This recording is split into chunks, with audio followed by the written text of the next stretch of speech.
여러분 반갑습니다. 가을이 깊어가고 있습니다. 이 가을과 함께 우리의 믿음도 더욱 성숙해 가길 바라고 또 우리의 삶에 하나님이 기뻐하실 만한 그런 선한 열매가 가득 맺히길 소망합니다. 오늘 말씀은 고린도후서 8장 16절에서 24절까지 말씀입니다. 어제 본문에서 연보와 은혜의 연관성에 대해서 말씀을 드렸습니다. 은혜라고 하는 것은 자격 없는 자에게 부어지는 하나님의 긍휼과 사랑, 그 호의라고 말씀을 드렸습니다. 한마디로 말하면 하나님께서 주시는 사랑이 은혜입니다. 근데 이것은 하늘 위에서 뚝 떨어지는 것이 아니라 사람을 통해서 전달된다 하는 것입니다. 그래서 그 당시에 예루살렘 교회가 어려움에 처해 있었습니다. 흉년으로 인해서 예루살렘 교회가 존립이 위태로울 정도로 그렇게 어려움에 처했습니다. 그래서 바울은 각 교회를 순회하면서 이 지역 교회들을 향해서 이 예루살렘 교회를 도와달라고 요청을 합니다. 그래서 그들이 낸 그 연보를 통해서 예루살렘 교회가 세워지는 이것을 보면서 바울은 균등케 한다 하는 것을 이야기를 했습니다. 여러분, 하나님의 은혜는 성도의 나눔을 통해서 공동체가 균등케 되어서 그 하나님의 은혜가 완성된다 하는 사실입니다. 이런 차원에서 우리는 은혜라고 하는 것을 개인주의적으로 내가 하나 잘 되는 것을 은혜라고 얘기하면 안 된다는 걸 말씀을 드렸습니다. 진정한 하나님의 은혜는 서로 나눔을 통해서 공동체 자체가 바르게 세워지고 또 그로 인해서 모든 개인들도 기쁨이 넘치는 것, 그것이 진짜 은혜다 하는 것을 말씀을 드렸습니다. 자, 그렇다면 이제 오늘 말씀은 무엇이냐면 이것이 대원리인데 그 헌금을 어떻게 모금하는지 그리고 그것을 어떻게 전달하는지 이것에 관한 재정관리 원칙, 그것이 무엇인지 이제 오늘 말씀에 기록이 되어 있습니다. 16절을 보면 너희를 위하여 같은 간절함을 디도의 마음에도 주시는 하나님께 감사하노니 그가 권함을 받고 더욱 간절함으로 자원하여 너희에게 나아갔고. 이런 바울은 디도를 보냅니다. 이 디도는 사실은 말씀 사역자입니다. 그런데 여러 면에 있어서 바울을 돕는 동역자입니다.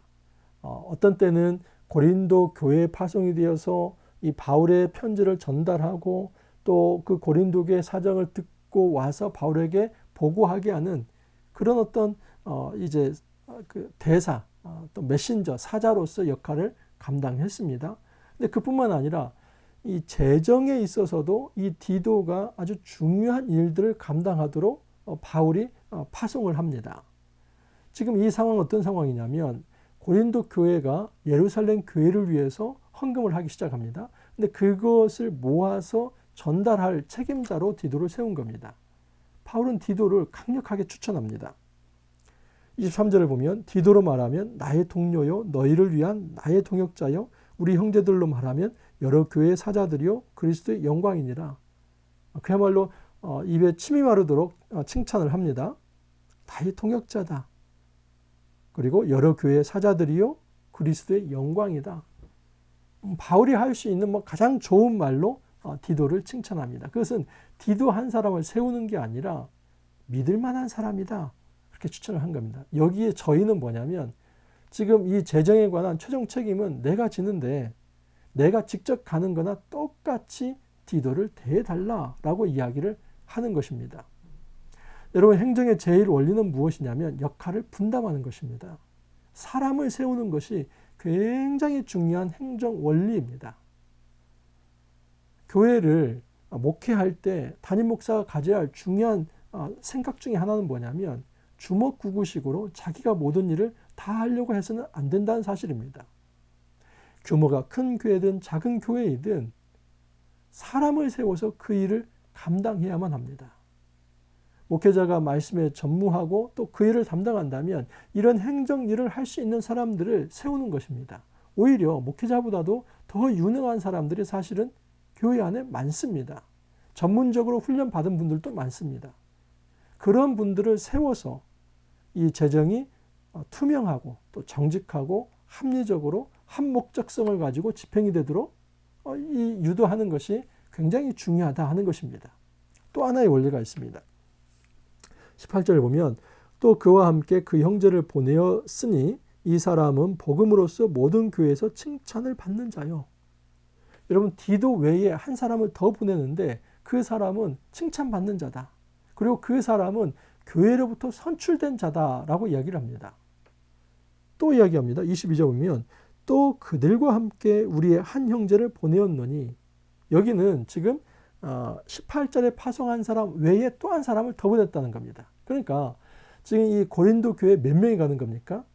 디도 한 사람, 그리고 나머지 두 사람, 총 세 사람이 재정 담당자로 파송이 되었다 하는 것을 알 수 있습니다.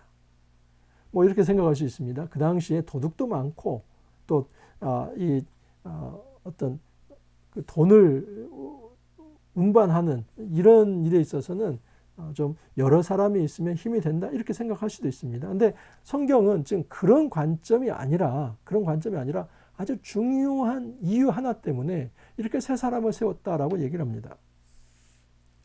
20절을 보면 이것을 조심함은 우리가 맡은 이 거액의 연보에 대하여 아무도 우리를 비방하지 못하게 하려 합니다. 바울은 헛된 오해를 발생시키고 싶지 않다는 것을 이야기를 하는 겁니다. 여러분, 한 사람이 갔다 왔을 때는 예를 들어서 100을 받아서 100을 그대로 전달한다 할지라도 오해가 생길 수 있습니다. 저 사람이 110을 받았는데 100만 가져온 거 아니야? 뭐 이런 생각을 가질 수 있습니다. 그래서 바울은 지금 이 재정에 관한 한 투명하게 집행이 된다 하는 것을 이야기하기 위해서 세 사람을 세웁니다. 원래 고대 사회에서, 특별히 이스라엘 사회에서는 재판을 할 때도 증인은 한 사람이 증인이 될 수 없습니다. 두세 사람이 바로 증인이 됩니다. 이 재정에 관한 한, 지금 한 사람이 모든 것을 다 하는 것이 아니라 두세 사람이 선한 견제를 하면서 또 크로스 체킹을 하면서 또 많은 사람들에게 이렇게 투명하게 재정이 운영된다 하는 것을 보여주기 위해서 세 사람을 세운 겁니다. 제가 행정의 첫 번째 원리가 뭐라고 했습니까? 사람을 세우는 거, 역할 분담을 하는 거라고 했죠. 그렇다면 두 번째 원리는 뭐냐면 그 사람들이 투명하게 일을 할 수 있도록 구조를 만들어야 한다 하는 것입니다. 한 사람이 아니라 두세 사람을 통해서 이 투명하고 합리적인 이 집행 구조를 만드는 것, 이것이 바로 지혜입니다. 우리는 이렇게 생각할 수 있습니다. 교회는 믿는 사람들이 모이지 않았습니까? 세상이야 불신 구조이기 때문에 그 불신 구조 속에서 이제 어떤 신뢰를 추구하는 합리적 회개가 필요한 것이지, 교회야 다 믿는 사람들이고 그 잘못하겠습니까? 믿고 맡기는 거죠. 이렇게 얘기할 수 있습니다. 저는 그렇게 생각하지 않습니다. 여러분, 교회 안에 믿을 수 없는 사람들이 모여 있다는 차원이 아니라 우리는 다 정말 하나님 앞에서 믿는 사람이고 신뢰할 수 있는 사람이지만, 바울이 생각한 것처럼 헛된 오해를 발생시키지 않기 위해서라도 합리적 구조를 만들 필요가 있다는 것입니다. 절대 교회가 어떤 한 사람에 의해서 주먹구구식으로 불투명하게 운영돼서는 안 된다는 사실입니다. 특별히 이 재정에 관한 한은 더욱 그렇습니다.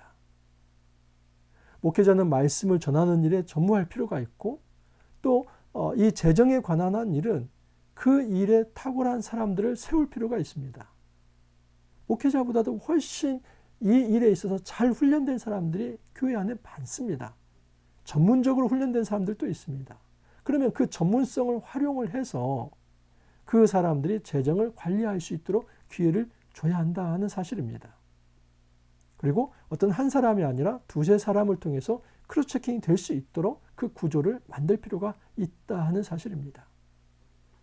여러분, 교회는 믿는 사람들의 모임 맞습니다. 그리고 대원칙은 신뢰를 통해서 믿고 가는 겁니다. 하지만 교회 역시도 헛된 오해를 만들지 않기 위해서, 그리고 혹여라도 발생될 수 있는 견무생심이 생기지 않도록 제도적 장치를 만드는 것이 필요하다는 것입니다.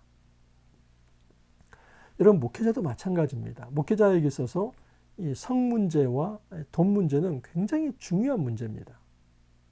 만약에 말씀을 잘 전한다고 하지만 이 두 가지에 있어서 무너지고 스캔들이 생긴다고 한다면 목회하기 힘듭니다. 근데 이 일에 있어서 이런 식의 어떤 자세는 안 됩니다. 나는 그런 것은 다 뛰어넘었어. 나는 괜찮아. 그 교만입니다. 그런 방식으로 이 문제를 풀어나가서는 안 되고 적어도 돈 문제와 이 성 문제, 이 두 가지 문제에 있어서는 그 유혹에 빠지지 않을 수 있도록 제도적 장치를 만들어가는 게 필요하다는 사실입니다. 이건 어떤 목회자를 못 믿어서가 아니라 또는 어떤 성도를 못 믿어서가 아니라 그 유혹에 빠지지 않도록 제도적 장치를 만드는 것. 이것은 지혜로운 거라는 겁니다. 여러분, 바울이 굉장히 중요한 원리를 우리에게 이야기를 했습니다. 바울은 위대한 사역자입니다. 그도 뭐 자기가 말씀을 전할 뿐만 아니라 이 뭐 저정에 관한 한 다 잘 알 것입니다. 그럼에도 불구하고 그는 사람을 세웠다는 사실, 어떤 일을 위탁하고 책임지게 한다는 것, 그리고 그 과정에서 투명성의 원리를 통해서 아주 합리적 제도를 마련했다는 사실, 우리가 이런 원리들을 잘 이해하면서 우리가 이 땅에서 교회 공동체로 살아갈 때에 정말 하나님 보시기에 정직하고 또 신실하고 또 믿을만하고 아주 투명하고 합리적이어서 이 하나님 나라를 세우는 일에 있어서 어떤 오해나 또는 비방거리가 되지 않고 논쟁거리가 되지 않으면서 정말 주님이 주신 그 일들을 우리가 잘 감당해 나갈 수 있기를 간절히 소망합니다. 이렇게 기도합니다. 주님 감사합니다. 이 땅에 교회를 세워주셨습니다. 그리고 그 교회는 이 균등케 하는 사역, 하나님의 은혜를 보편적으로 완성하는 사역을 맡았다 하는 것을 또한 저희들이 배우게 되었습니다. 이 행정, 인사와 재정, 또 정책과 그리고 집행의 이 모든 문제에 있어서 저희들이 실제적 원리가 필요했었습니다. 오늘 말씀을 통해서 그 귀한 원리를 주시니 감사합니다. 어떤 한 사람에 의해서 좌지우지 되는 것이 아니라 여러 사람을 세우고 또 그들에게 일을 위탁하고 책임지게 하고 그러면서도 이 합리적 구조를 통해서 투명성과 신실성을 확보하는 이 원리를 저희들이 배웠습니다. 주님, 이 땅의 교회가 세상 사람들에게 혹여라도 비방거리가 되지 않도록 주님 붙들어 주옵소서. 교회가 더욱 세상들 앞에도 투명하고 또 그들에게도 칭찬이 될 만큼 도덕적으로 윤리적으로 흠이 없도록 주님께서 저희들을 붙들어 주시고 세워 주옵소서. 주님 감사하옵고 예수님 이름으로 기도하옵나이다. 아멘. 여러분 감사합니다. 말씀을 함께 나눌 수 있어서 너무 감사합니다. 고린도후서 말씀이 얼마나 실제적으로 우리의 삶을 만져주시는지 모릅니다. 고린도후서 말씀을 잘 받아서 우리의 공동체가 또 교회에 속한 모든 가정들이 거룩하고 아름답게 잘 세워질 수 있기를 간절히 소망합니다. 감사합니다.